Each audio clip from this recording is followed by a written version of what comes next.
Somos un grupo de 4 persoas do IES Pedro Floriani, interesados na integridade mental das persoas maiores e, polo tanto, quixemos enfocar o noso proxecto en adquirir e transmitir unha mellor comprensión ás persoas da terceira idade. Cando pensamos no funcionamento do cerebro das persoas da terceira idade, solemos centrarnos na memoria. Sen embargo, hai moitas outras capacidades que cambian co tempo, como atención, comunicación ou toma de decisións. Neste documental queremos ir máis aló dos estereotipos E coñecer como funciona realmente a mente das persoas maiores. Como pode ser que algunhas persoas manteñan unha incrible axilidade mental? e como influen as emocións e as actividades diarias. E será posible facer algo para fortalecer a nosa mente ao longo da nosa vida? Para responder estas preguntas, traballamos con residentes e traballadores dun centro de día. Ademais das nosas persoas maiores cercanas. Antes de comezar co noso documental, queremos aclarar que algunhas das caras dos entrevistados non están visibles debido a políticas do centro de día. E agora damos paso á nosa investigación. A depresión en persoas maiores é moito máis común do que aparenta, aunque non se lle dá a visibilidade e o tratamento que merece, porque se toma como unha parte normal do envellecemento, que non o é. Tamén é moi común a demencia nas persoas maiores, que se manifesta esquecéndose das cousas, olvidándose de as súas persoas cercanas, etc. Recordo moito as cousas de cando era solo, pero agora coa edad que tengo xa non recordo moito non recordo nada, casi nada. Mira, eu acórdame moito das cousas de antes. Sin embargo, as da ahora, olvídenseme máis, pero de hai moitos anos, recórdame moitas cousas de todo, de cando íbamos ás festas, de cando íbamos ao baile, de cando xogábamos cos rapaces todos. Iso é unha cousa que tío sempre na memoria. Sin embargo, da ahora, olvídeseme máis, non sei o porqué, pero olvídeseme máis. Cando ven para facer terapias, actividades, cando xa acaban nun centro, nunha residencia, nun centro de día, sempre ven con depresión porque xa as súas actividades na súa casa xa non as poden facer. E o dicho, porque sempre ou acaban demenciando un poquín, acaban demenciando algúns e outros quedanse viudos, xa non hai motivación. Eu a nivel personal estes anos perdín a xente querida porque xa eran vellos, pero quedaban os que estaban aquí.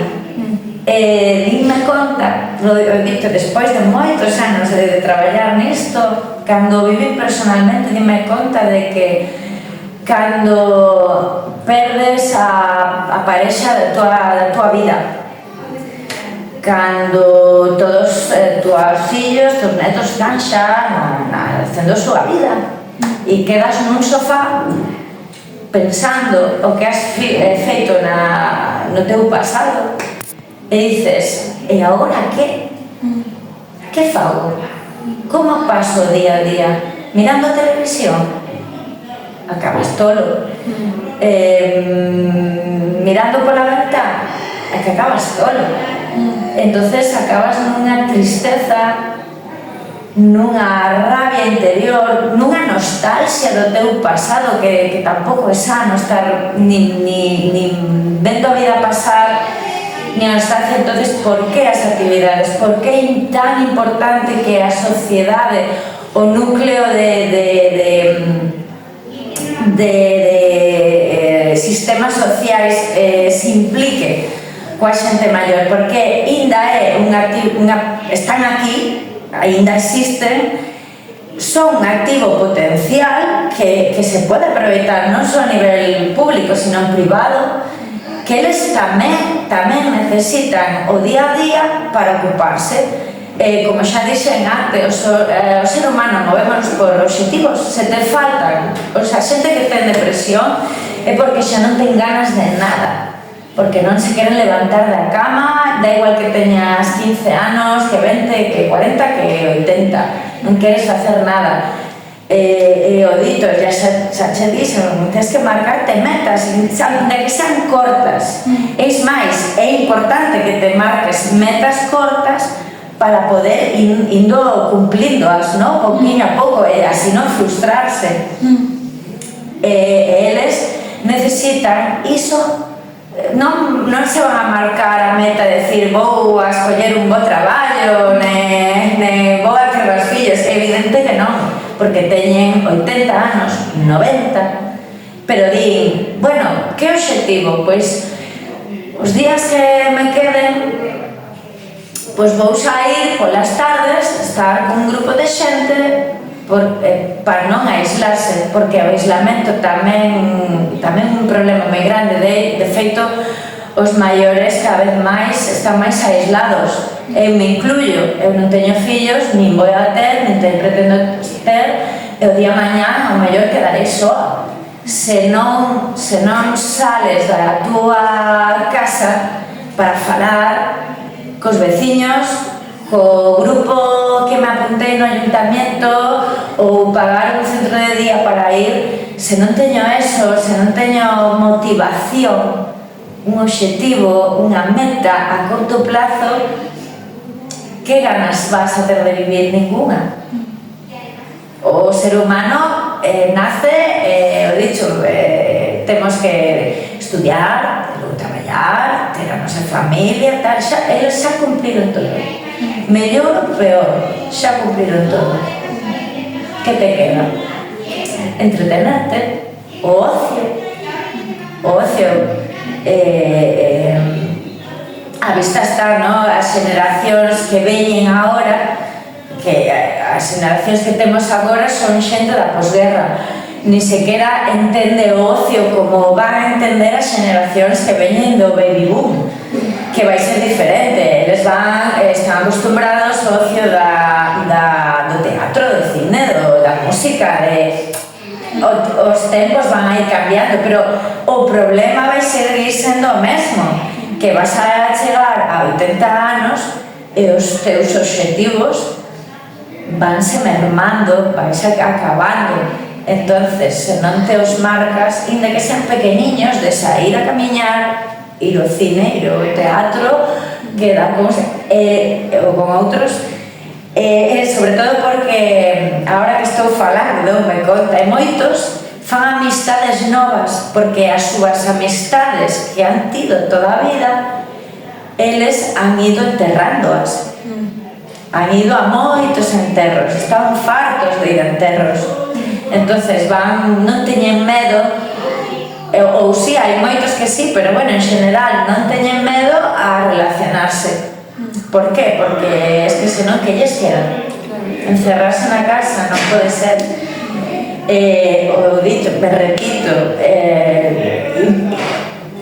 o ser humano móvese por obxectivos e eles necesitan, porque se non os teñen, pois hai que intentar tamén dársellos, proporcionárselos, e a familia implicarse tamén neles, e motivalos, decir, vale, morreuse xa a tua muller, morreuse xa o teu home, non tes, pero nos tes a nós, o sea, vente, fala con xente da tua idade, non ten que estar debaixo das nosas alas, sabes? Eles son independientes, han pasado moito. Ir a un centro, facer actividades... Aún se mostra que un de cada 3 persoas maiores de 70 anos sufre de depresión. Isto pode ser deber a súa soledade, sentirse abandonado na súa casa, falta de adaptación á xubilación, entre outros. ¿Botas de menos traballar? Bueno, pois sí, porque a mente é máis tranquila. De momento, mentalmente, estou moi ben. O que me fallan son un pouco as pernas, porque, claro, xa non podo ir a traballar á finca, a cultivar o viño, a dar o sulfato, esas cousas ahora xa non as podo facer. Tamén é común o illamento. Reducen as súas habilidades sociais. O ser humano é un ser social que necesita socializar con outras persoas para conseguir unha mellor calidade de vida. Tamén afecta significativamente a súa saúde mental e por iso mismo é bo para eles facer actividades tanto fora da casa como con asilos ou residencias. Antes non había ben, non levaba ben as conversacións, pero ahora cos audífonos, pois sí, ollo perfectamente e levo a conversacións. Neste último fragmento podemos apreciar a importancia de intentar incluir aos nosos maiores nas nosas conversacións, xa que ás veces poden verse illados ou desprazados debido a diversos factores da vellez. E deste xeito é como chegamos á clave da nosa investigación. Falando con expertos no tema, chegamos á conclusión de que a clave para unha mellor vida das persoas maiores é poñerse obxectivos a corto prazo, como xa dixemos facendo xogos, etc. As persoas maiores xa formaron a súa vida, xa fixeron todo todos os obxectivos que temos as persoas xóvenes, como é formar unha familia, ter un bo traballo, etc. Polo tanto, xa non teñen cerca a súa familia, polo tanto que precisan de poñerse pequenos obxectivos a corto prazo para, de alguna forma, toparlle un sentido á súa vida. Para combatir este problema é importante manter a mente activa, realizando xogos que impliquen pequenos esforzos mentais e poñéndose obxectivos a corto prazo. Co vellecimento o que acaba ocurrindo é que a xente, cando máis te fais maior, perdes obxectivos na vida. Os obxectivos vanse perdendo. Cando ti eres xoven, marcas uns obxectivos de estudiar, logo traballar, logo ter familia, pero eles cando se fan maiores, os seus fillos xa fan a súa vida, moitos deles acaban perdendo a súa parexa de toda unha vida e perden todas as súas metas xa as lograron, xa non teñen enerxía para afrontar novos obxectivos. E como seres humanos nos movémonos, todos os seres humanos se moven por obxectivos. Eles, co paso dos anos, xa os perden. Por iso é importantísimo facer actividades. Porque xa que eles, repito, non se marcan obxectivos na vida, eles o que fan entretenéndose e indo a centros de día, actividades do concello, etc. O que fan é marcarse obxectivos a corto plazo. E con iso afrontan os días que lle quedan.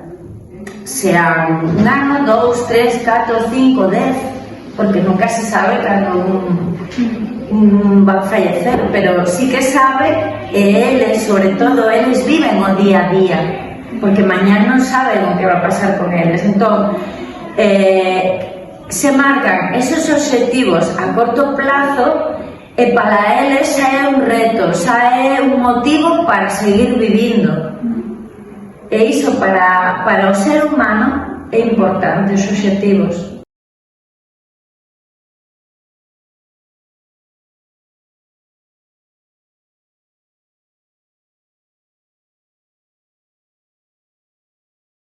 Leo, dibujo, para me entretener, que antes non o facía, porque antes había que traballar, e agora, como non pode tener, tiña que pasar o tempo en algo. Podemos apreciar como as persoas maiores que estaban na súa casa tiñan unha vida máis activa, xa que realizaban actividades como ir á finca, cuidar da súa casa, cociñar, e isto lle provocaba de estar máis áxiles da mente. E, sin embargo, as persoas maiores que estaban no asilo ou na residencia, como teñen unha vida máis sedentaria, pois tiñan menos actividade mental e estaban máis tristes. Mira, non vou a compra porque non podo andar, pero, sin embargo, fago a comida, fago as cousas da casa, ando por aquí, cuido as plantas que me gustan moito, que é a miña debilidade, pero do resto... Claro, non vou a viaxes tampouco porque non podo, pero do resto ando bastante ben. Así que mentalmente, para a edad que teño, encontro bastante ben. A única dificultad que teño non sabes cal é, que non podo ir a volver a bailar, pero ahora xa non importa. O rasgo común que encontramos na maioría das persoas con as que falamos no centro de día foi que estaban desanimados. Debido ao seu desgaste físico, o cal elevaba a non poder facer actividades que antes facían no seu día a día, as cales le facían felices. Tamén sinten moito aburrimento, xa que a maior parte da súa compañía son persoas da mesma condición ou persoas traballadoras do centro que só lle poden dedicar unha pequena parte do seu tempo. As actividades no centro son moito repetitivas, como xogar xogos e colorear, por lo que aprecian moito a compañía e as visitas externas ao centro.